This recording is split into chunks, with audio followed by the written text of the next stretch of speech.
All right. Well, welcome to our second FCA Huddle Time. We're glad that you could all join us today. This is put on by the FCA, the Fellowship of Christian Athletes of Central Ohio. And to give you a little bit of background about what the Fellowship of Christian Athletes does, who we are, we're the largest global sports ministry in the world.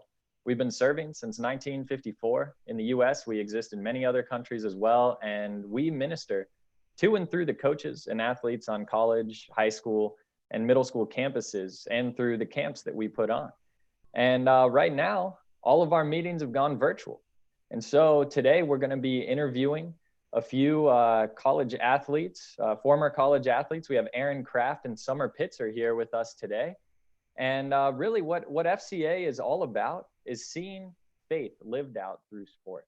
We value integrity, we value serving, teamwork, excellence at every level, and we strive to minister to and through the coach. We engage, we equip, and we empower the coaches and the athletes. Where they are in their relationship with Christ, we seek to equip them with the resources they need to support and empower them to become faithful leaders who will share the gospel of Jesus Christ with those whom they influence. And, often we get asked, what does the FCA ministry actually look like? And so today we've brought in another one of our FCA staffers, Jeff Brenning, a former coach himself, to share with us a little bit about what a typical team huddle would look like. He'll explain what that is. He'll run through a brief lesson for us, and then we'll get to our athletes, and we'll end with a little presentation from another one of our staff, Matt DeCenzo. So why don't we start off with Jeff here. Jeff, if you want to introduce yourself and lead us through a team huddle. Thank you, Nathan. Great introduction of what FCA is all about. And we have a great presentation for you today. And I'm going to talk a little bit about what we do in a team huddle with FCA as part of our ministry.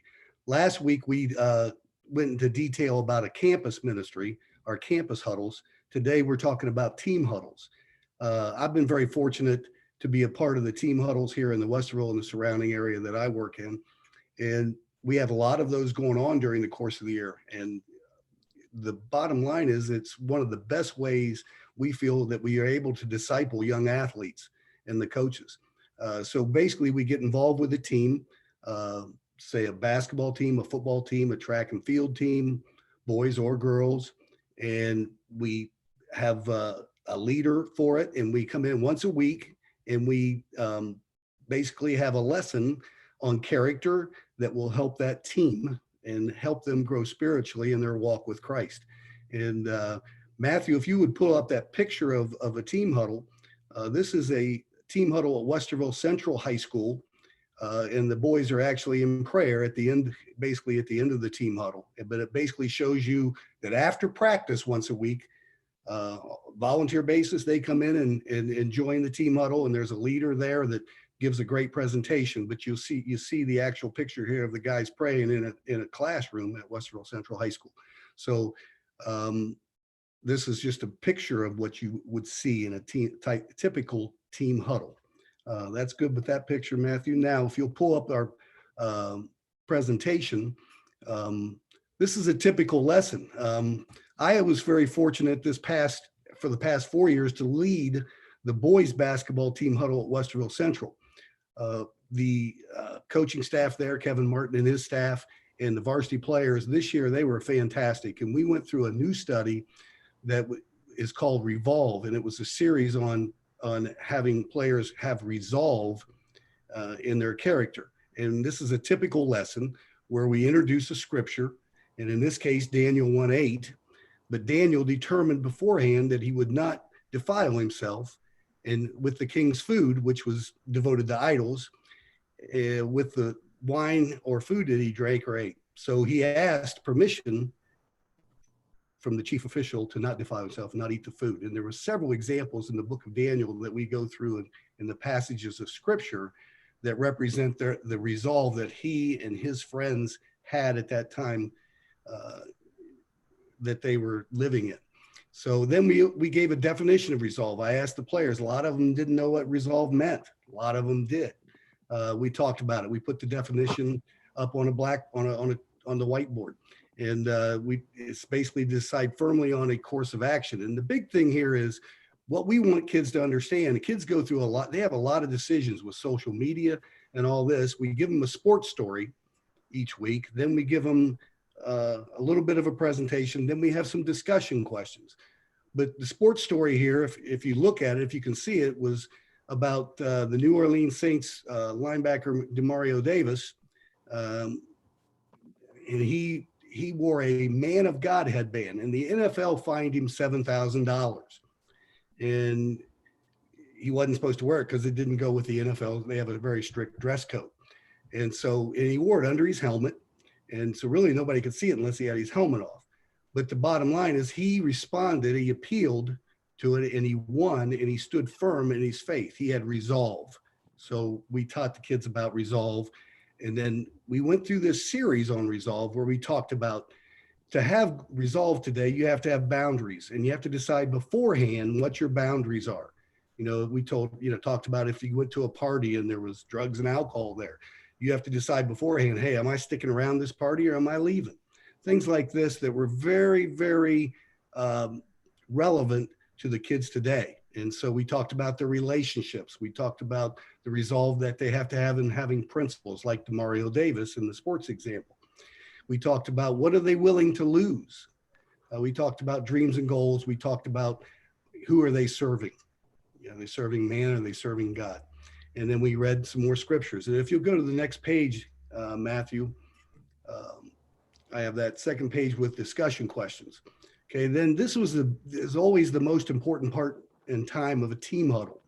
We would get into discussion questions where we would get the kids talking and the kids engaged, and the kids would share their thoughts. And we talked about, for example, discussion question 1 here. We said Daniel decided beforehand he had resolve. What are some things that culture tries to influence you with as a student athlete in life in general? And we let them come up with a lot of things. And then we talked about some of these issues. Diet is very important. What kids are putting in their mouth, food. Athletes have to eat properly. We talked about drugs. We talked about vaping is a big thing in schools today. So we got to talk about that. We talked about alcohol. We talked about the sex and pornography and the social media impact it has, and the TV and music that they're allowing to penetrate their minds. And so we had great discussion here. And then we said, how can we put our stake in the ground, so to speak, like Demario Davis, for example, and again in the sports story, or Daniel in the Bible when he had resolve, okay, beforehand, to stay away from these negative influences. And we had some great discussion here. And then we talked about how does deciding ahead of time, how we respond to situation and influences, and how they help us with our resolve. And then we went through, over the course of the basketball season, we went through this whole series of resolve. And it was a different lesson each week. 1 week we talked about boundaries. 1 week we talked about principles, and so forth. So I had a great series and study with the boys basketball group this year. I believe it helped them a lot. I think they had a lot of resolve. They won a lot of close games. They won the school's first district title. Certainly need to pray for those kids because they didn't get to play in the regional. You feel for them, but they just showed great character this year. They showed great resolve. Then we'd always end each session with a prayer, and you saw the kids in the picture praying. And that's kind of what we do in a team huddle. We have refreshments. I think you might have seen them in the picture eating some Cold Stone ice cream. Sometimes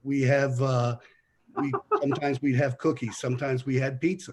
And we just had a great time. We got to know the kids, got to be involved with them, got to know their personalities. We had a great session the week that Kobe Bryant died. We talked about that situation and their thoughts, and the discussion may have been the best session we had the whole season. But this is what we typically do in a team huddle. So we have our campus huddle we talked about last week.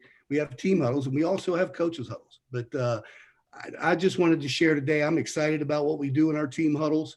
I think they're fantastic because I think it's within that team, they're all close. There's a little more intimacy in the relationships there than even a campus huddle. So I think that we get to do a great job with ministry through the FCA team huddle times that we have each week. And I hope, Rye, you think that's what you wanted with a team huddle. And I was just thrilled to be able to share it with people today. So. Yeah, one more thing, Jeff. I appreciate that. Come on, man. Give me the opening scene when you come into the team, man. You don't sit there and talk like that, man. You put me to sleep, brother. Come on.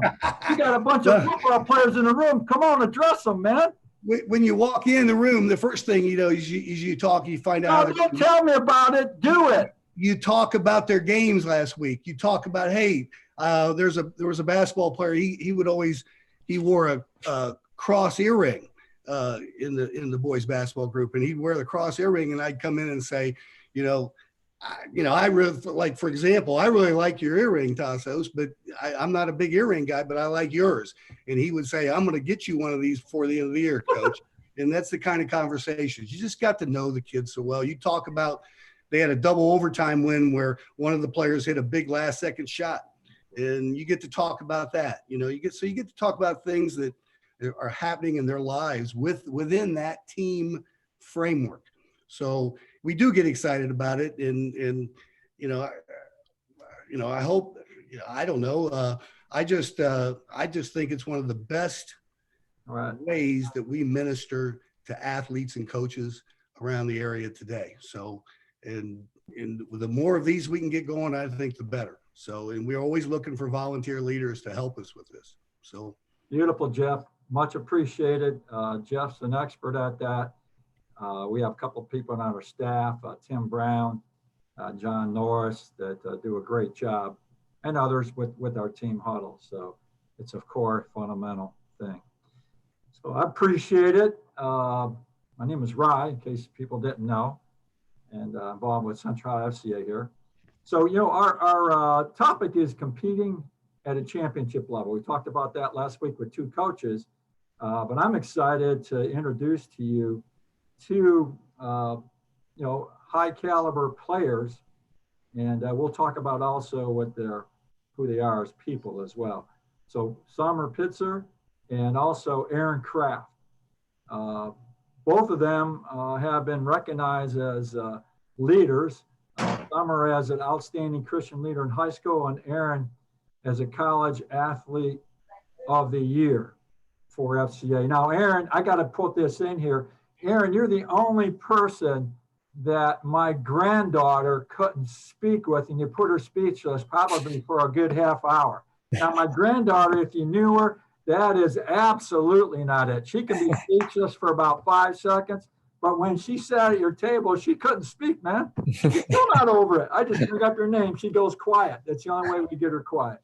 So that was a fun time, Aaron, when you were honored as the college athlete of the year. Short background on them, and this is very short. So we just picked out some of the highlights. Decorated as both of them, I like to try to see parallel things. Decorated as Ohio high school basketball players, both of them very highly, both competed and competing at a very high level in college. Obviously, Aaron's have been in the pros, and he'll tell you about where he's at today. Both captains of their team at a young age. If that doesn't tell you who they are, I don't know what else will, relative to the type of people they are, and obviously the level of players they are. That is a huge, huge high honor. If anybody been on sports teams, it's very rarely that you see that. So I commend both of you, and that just says who you are as people. And Aaron, I'll bring this one up. This is crazy too. He's the fourth player to be in the Big Ten history to be a 3-time first-team All-American selection, and a third athlete as a Division I history to repeat as Division I men's basketball All-American team member. So Aaron and Summer, congratulations on those things. Those are crazy things. Some people look at you, they don't think you have a life outside the court, and that maybe you guys actually don't go to school. That's the myth. The athletes don't go to school. So as you can see, that disproves that. And here's the key thing is I've been around them a little bit, so you get to see people in real life. And both Summer and Aaron, they're just good people to hang around. You'll definitely have a increase, positive effect. Both of them will have on you just by hanging around them. So we're excited to have them. First question for you, and maybe Summer, you can hit this one first, and we'll go to you, Aaron. How is you and your family dealing with this whole virus thing, the quarantine, and that whole thing, Summer? How are you doing that, being a college athlete and a college student? So for me and my family, we've just been trying to stay home as much as possible. Just send one person to the grocery store at a time, you know. If we do go out, we try to go walk outside at not really like parks, but just like walking trails where there's not a lot of people. But really, I've been taking this time like as a time to rest and a time to really reflect on who God is in my life. So I'm very appreciative of that. But just been trying to read the word and pray through this whole situation. Thanks. How about you, Aaron? You got Yeah. family, all that stuff going? Yeah, it's been an interesting time. So when all this started, we were actually living in Italy. So they started all their lockdown measures a little sooner than the U.S. did. So we had to deal with that. But like you said, I have a wife and I have a 14-month-old son. So my son has no clue what's going on, which is actually super helpful. His daily routine hasn't changed. You know, he takes 2 naps, he goes to bed. So it's divided our day up well. So we haven't had to fight that discipline type part of this whole situation. So we're doing well. We're doing well. We're enjoying our time together, our family time, because it's something that we don't get back. He's at an age where he's learning a lot.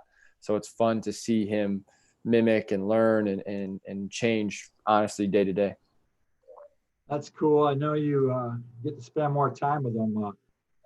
Myself, I don't know if it's good or bad. I spent more time with my wife in the last 46 years we've been married. So we're having some fun with that. Yeah. Yeah, it's kind of fun. So here we go. You guys have both been captains of your team, and actually for multiple years. So you guys you're prepared for the unknown. That's one of the reasons they have you there. Lead your team through those things that might come up, on the court.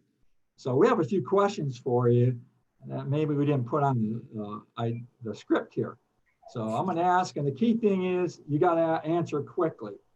So Aaron will go with this one. If you're at a gas station and need a snack, what's your go-to item? Nice. I like cheesy combos, pretzel outside. Jiffy combos, all right, man.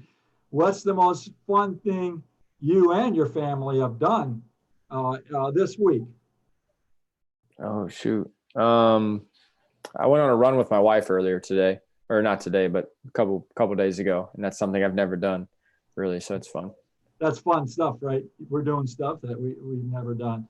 Would you rather play golf, go to the beach, or go fishing? Oh, I'd rather golf. Okay, cool deal. Last week we asked Coach Ryan, he went off script. He just said run. He was saying run for evidence. We had some fun with that. One more, I've got to ask you this one because of that picture that came up. What's your favorite place to get ice cream? Great question.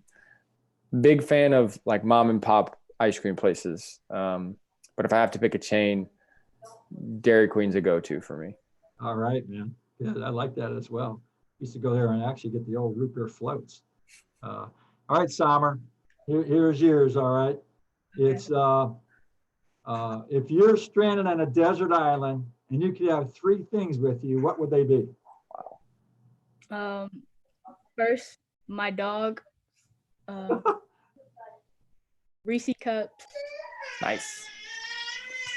and probably just my basketball.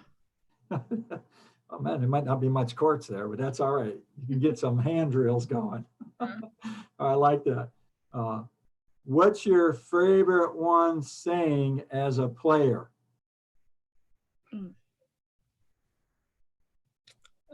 Like one word or? Yeah, just your one thing you say maybe as a leader, as a captain. I always say, don't be afraid to be great. That's cool. That's cool. And what's your favorite place to get ice cream? What's that? Dairy Queen. I just get vanilla ice cream with sprinkles. We got two Dairy Queens going. First time that ever happened. All right, that's cool. Here's some questions about you about competing. We're on the court now. What has been the key to your consistent play? Maybe Aaron, you take that one first. Yeah, I've been doing this for a really long time. So I think the practice and effort and time that I've put in really gives me a sense of peace and calm when I'm playing. I feel like I've seen just about every situation on the floor. So when I'm in a game, the pressure's kind of off. It's more of a freeing feeling of let's just have some fun and let's enjoy it. And you're not really going to run into anything you're not ready for. All right, man, that's cool. Preparation, right? Like Bobby Knight always said, I don't know if he created it, preparation meets opportunity, right? Yes, you sir. can have some success, yeah. That's funny. So My dad said he made up that quote. So that's passed around a little bit, right? That's cool. How about you, Summer? I would say the key to me playing consistently is just being disciplined. A big thing that I learned at college is you're not always going to be motivated, and you have to find your why and find a reason that makes you keep pushing even when you don't feel like it. So being disciplined in the weight room, being disciplined in working hard, being disciplined in film study, all that, when I get to the game, it allows me to execute and to play freely. Beautiful, that's great. We'll talk about off the court stuff, when a couple of questions here, both what Aaron and Summer said, that applies to life, the preparation and the discipline. It applies, we'll talk about that a little bit later, how it applies to their faith as well. So here's another one here. What's been the most challenging thing about being a college and or a professional player? Let's go with you, Aaron, first on that one. that's tough. So I think my challenges have been different. So when I was in college, the biggest challenge was at times the spotlight. For me, it was a lot of people had ideas of exactly who they thought I was or should be. So I wrestled with trying to live up to those expectations at times instead of, exhaling, just wanting to be myself. So, wanting to be myself versus what other people thought I should be. And I think once I became a pro, God took all of that away. Because when you play overseas, very few people see you play, especially back home. So it was more of a, going back to what Summer said was, what's my why? Why am I here? Am I here to play for fans to get recognition, or am I here because I love the game and I can enjoy that and make the most of it, whether one person texts me after a game or 100? It really kind of got to the heart of the motivation of why I play, which was good. Yeah, that's very, very good. In our ministry here, we talk about that, the why a lot, why we get up every day and go do that. So that's excellent on that. How about you, Summer? So for my college experience, it's been very different than the usual freshman. So on my team this year, it was all new players. So I had to step into a big role early, stepping out of my comfort zone and trying to be a leader, trying to be vocal, trying to run the offense, run the floor, do all that type of things. And I thought that I was mentally and physically prepared because, I've always worked hard my whole life. But when you actually get there and you actually do it night in and night out, and it's a change of practices and games back to back, it really does take a toll on your body and your mental health. So like towards the end of the season, I started to get shin splints. So playing on those shin splints and practicing and pushing through, it was really tough. But I just had to keep standing on my why. That was really what was getting me through. That's cool. It's a great foundation to come back to. What's your most memorable moment as a player? Summer, we'll start with you on this one. I would have to go back to high school. when I was a junior. We had won the district title, and it was the first time in the school history. We had the best record in the school history that year. And I just remember the game after we were won, and it was just like, it felt like a relief, like we had finally was able to prove ourselves. Our first years were like building years. Then towards the end, we were starting to show what we can really do. And I was surrounded by great people, great coaches. My coach Silas and Coach Dupree, I had great teammates. It was just a great atmosphere. And I just always think about that moment. That's cool. It's nice when you have a coach that you can relate to. Of course, Jeff knows Coach Silas very well, and I know him pretty well. And that's a great coach to have, coaching you there. How about you, Aaron? Most significant moment that you had as a player? Now you're in the pros too, so you got a little bit of extended time. Yeah.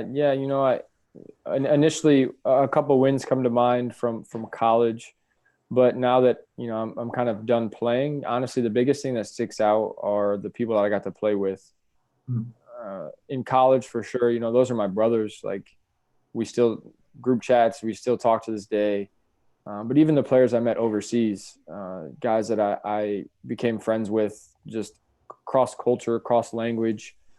But it's really been like, that's what I'm going to miss the most, I think, are the people, like my teammates, the locker room, just like dogging on each other, getting competitive, getting after each other. But after practice, being able to shake each other's hands and say, hey, man, great job today. You got better. Those are the things that I'm going to miss, and I think have been the most significant, at least, impact on my life.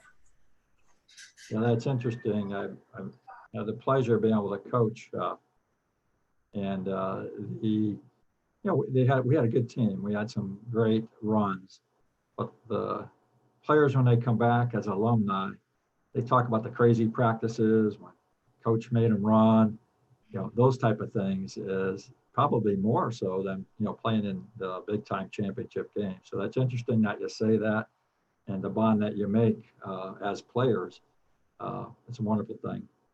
All right, let's go off the court and talk about competing for a championship at a competitive level, championship level in life. So you're both committed followers of Jesus Christ. When did you come to know Christ, and what was the situation? Maybe Summer, take that one first. So I've known Christ my whole life. I grew up in the church.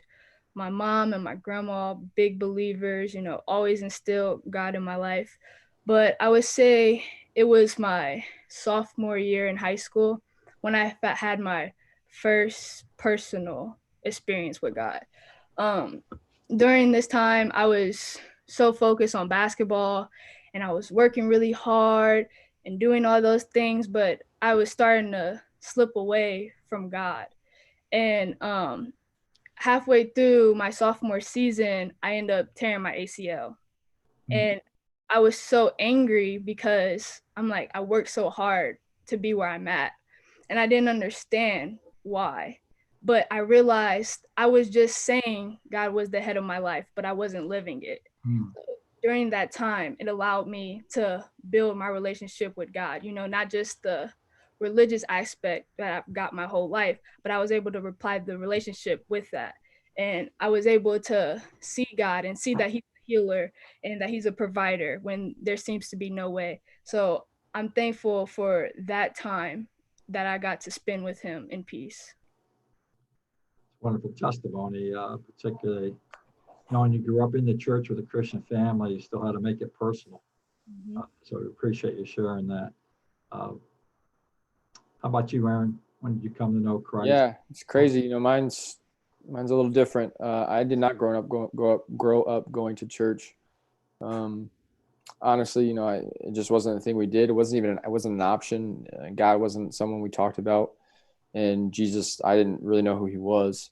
But by the time I had finished my junior year in high school, I was jarred a little bit because I thought that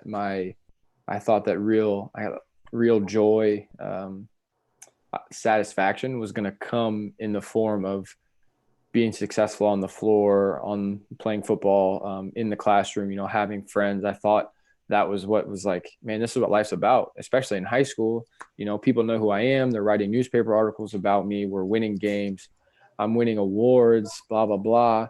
And I was nervous because it wasn't filling that void that I was hoping it would. And I knew at that point, I knew I was going to go play again in college. So, I was going to continue to run on this hamster wheel of chasing this joy and dream of satisfaction. Would basketball ever be able to fill this? And that's when I had a friend come up and just invite me to a Bible study. And that's when I first started hearing about God and about some guy that lived 2,000 years ago that somehow had an effect on my life. And God was patient with me. He stuck by my side as I continued to learn and understand more. And he continued to put teammates and friends and older people in my life that would really help me see and understand what it meant, in the fact that, my sport, basketball, was never made to fill that joy that I was hoping it was. It's not strong enough to hold that weight. But God was, and God is, and Jesus was the answer. So it's been a process ever since, but that's how my relationship began. I appreciate both of you sharing that. It's cool. You're right. It's two totally different situations. And Aaron, I don't know, maybe someone else has, but I never heard of it called the hamster wheel thing. I love that. What a great illustration of how we try to run life sometimes, particularly without our foundation in Jesus Christ. And the other thing just stood out to me when you're talking, both of you, is that somebody talked to you about your relationship with Jesus Christ. So that's an encouragement for all of us to, that know and are followers of Jesus, to make sure we do that. And how has your relationship with Christ just really impacted your entire life? Not only your play, but you spend a lot more time, believe it or not, in life outside of playing any sport. So Aaron, why don't you start with that one? Yeah, this kind of goes into my, my story of getting to know God as well. When I got to college, one of the first things one of my teammates did was invite me to like this men's Bible study. And in that study, I thought we were going to go and talk about competing and, raising banners and all that stuff. And those were touched on, but these guys they were big, tough, they were tatted. So I was like, man, these kind of don't really fit my Christian perspective, like what they're supposed to be.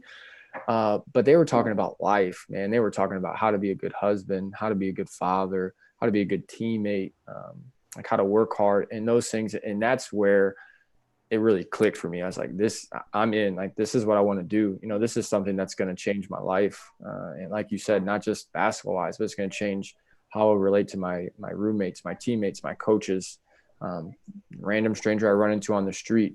So it's really been an entire life change and growth.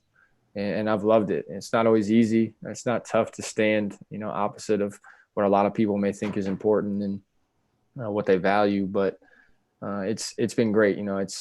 I've gained way more than I ever think I perceived to lose, for sure. That's pretty cool. I love the guys. You had a little bit of conception about those guys when they first came in. That's cool, man. Man, I'm the king at that. Really am. You just can't do that. Thank goodness you didn't stick with that. How did and how does, and for you, Aaron, how did, since you retired, your faith affect your playing? So maybe Summer, start with that one. Could you repeat that, please? How does your faith affect your playing, your relationship to your teammates, that whole scenario? Usually when I think about me and my faith and with basketball, I like to think about David in the Bible, and they said that he was small and weary built, but he had the heart of God. He was seeking the heart of God, and he had faith in God. So when he battled Goliath, he knew he was able to defeat him because he knew who God was and he had faith in that. So a lot of times, that's how I see myself on the court because I'm smaller, 5'2", 100 and something pounds, So I know that because of that story, I'm able to defeat anything that stands in my way because of God, because who he is and that he lives inside me. Okay, very cool. How about you, Aaron? Yeah. When I think about this question, I think the biggest thing comes to mind for me, how it's changed how I've dealt with things from before and after. It's helped me deal with the really highs, the highs of winning and excelling and being awarded, because it puts things in perspective. Winning a game is great. I'm gonna fight. Like I'm gonna do what I need to win. But if we win, fantastic. If we lose, okay. And it's dealing with the loss that has been the biggest change for me and biggest thing I've had to work with, because it's very easy to view basketball as, if I win, I'm a winner. If I lose, I'm a loser. Like it's all that matters. It's what kind of tells me who I am. And I'm still not great at it. I love winning. I want to fight and compete and get after it. But handling the highs, the wins, and the losses better, I think has really been an area that God's used his relationship with me to show me, why am I of value? And it's not because I can sometimes put a ball in the basket. Gotcha. That's a lot of times, when we're chatting with our kids in Huddles, it's you try to ask them, what defines you, right? And what validates you. And Aaron, you hit the nail on the head. A lot of times, the ball in the basket can actually do that for us. And outside in the world of sport, it could be whatever it is, the business sale, whatever that type of thing is. So appreciate you bringing that out. As athletes, you guys want to be your best in your sport. You mentioned it, and it takes a lot of discipline. Summer mentioned that before. What do you guys do to ensure you grow in your faith? Maybe Summer, you can start with that one. Just trying to surround myself with positive people, trying to fill myself with positive thoughts and reading the word and praying, just constantly trying to be better as a person, as a Christian, as a player, as a teammate, all those things. Gotcha. Great. How about you, Aaron? Not enough. That's the first thing that came to my mind. I definitely don't do enough to grow in this, because I think our relationship with God has to be the most important thing in our life. And it doesn't necessarily be the thing you have to spend the most time with, but it needs to be what you value most. So not enough, but the small things that I do, Summer touched on, I think is super important, are the people that you lean on, you count on, you trust in, you go to for advice. Those are people that can pour life and encouragement into, but I can do the same for them. So that accountability factor, I think, is huge. I try to read the word as often as I can, at least, try to get it in every day. And another word that really just pops in my mind is intentionality, because I'm a guy that really likes to gain information. I like to read a lot and just have a lot of information, but transferring that from knowledge to action is something that I can always get better at, because it's not about knowing about God. It's about knowing who he is and how he affects our life, how he affects everything, my relationship with my wife, my son, and anyone else I come in contact with. So being practical and being intentional in that is things that I try to do. Beautiful. Great. Good advice for people out there from both Summer and Aaron, because it's a journey. It's a complete journey. So we appreciate those you guys being transparent in that arena. What's your favorite Bible verse? Aaron, why don't you take that one first? Yeah, I'll go first. I've had a couple throughout my life, but recently the biggest one God's been really kind of leaving in my mind is Romans 8:32. and it says, he who did not spare his own son, but gave him up for us all, how will he not also with him graciously give us all things? Every promise of God is just in that. God overcame the toughest thing in sacrificing his son. So how can I ever doubt that he'll come through on some other promise? He came through on the biggest one. So that's what God's been putting on my mind. Yeah, and that's a great verse. Like you talked earlier, if you really take it seriously, and what the Word of God's saying, and you need to grow in that. That's cool. How about you, Summer? What's your favorite verse? The one that I would say has been like just sticking with me through this freshman year is James 1:2-4. Is actually two scriptures, but it's very powerful. It's consider it great joy, my brothers and sisters, whenever you face trials of many kinds, because you know that the testing of your faith produces perseverance. Let perseverance have its perfect work, so that you can be mature and complete, not lacking anything. Um, a lot of times when we go through things, we don't understand why we're going through this, but the thing that was initially set out to break you, that same thing is what God uses to help build you back up. So I like to look at this scripture when I'm having a rough day or something happens, and it just keeps me level-headed. That's cool. I question or an observation on that is, hey, I thought the Christian life was easy, man. You commit your life to Christ. I saw Aaron there. Yeah. So that one brings it into reality, right? We're going to have a lot of trials and tribulation, and boy, but you match that with what Aaron said in his verse, in Romans there. What you have to read the whole word, you know what I mean? So thank you guys for sharing that.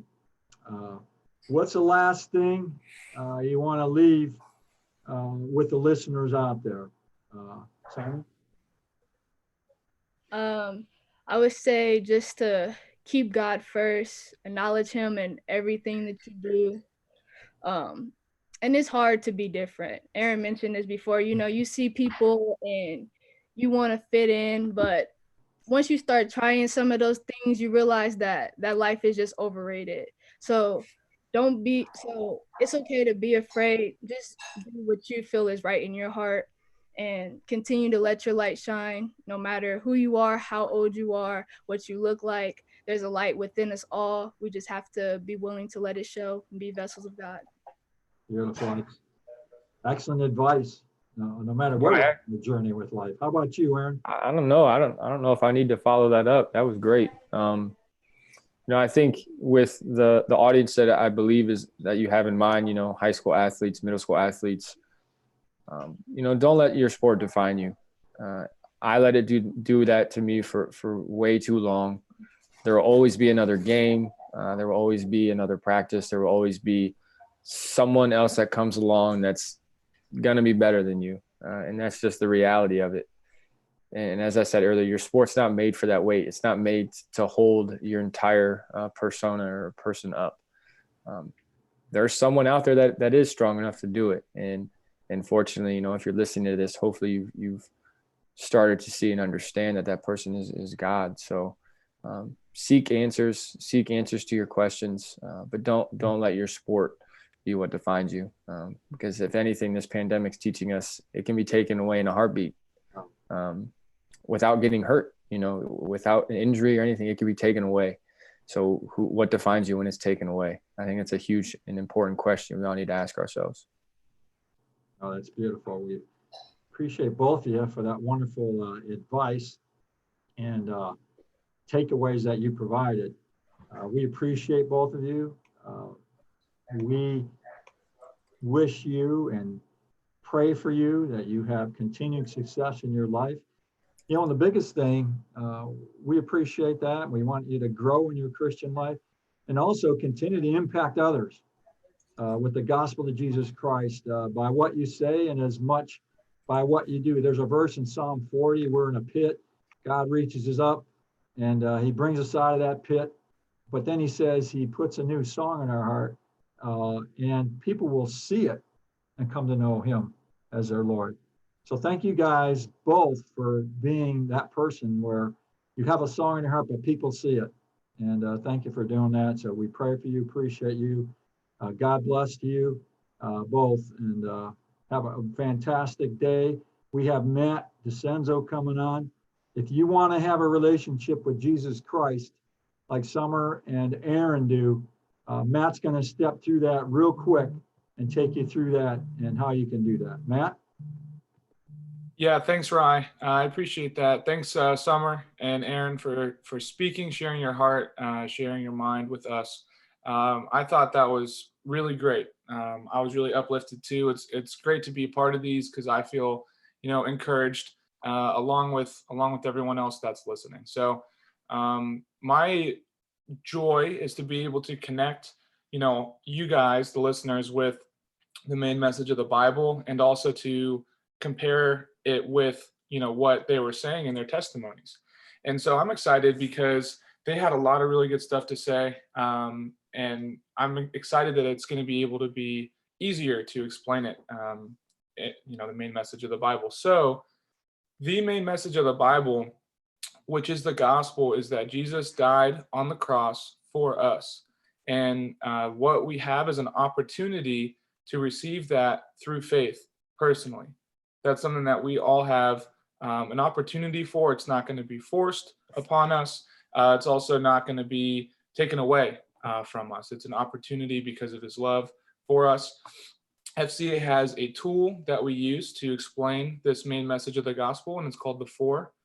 And what we see here, what we see here is that God loves you. That is the first and foremost message of this. It comes out of his love for us. And I'm going to connect this to what Summer said. This is the why. People might think, why did Jesus die for us? Why can we be forgiven? Why can we go to heaven? That doesn't make sense. That's crazy. The why is that God loves us.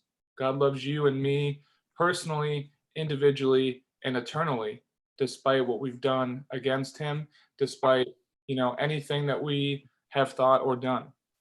And that is incredible to know that is the why. That is the starting point.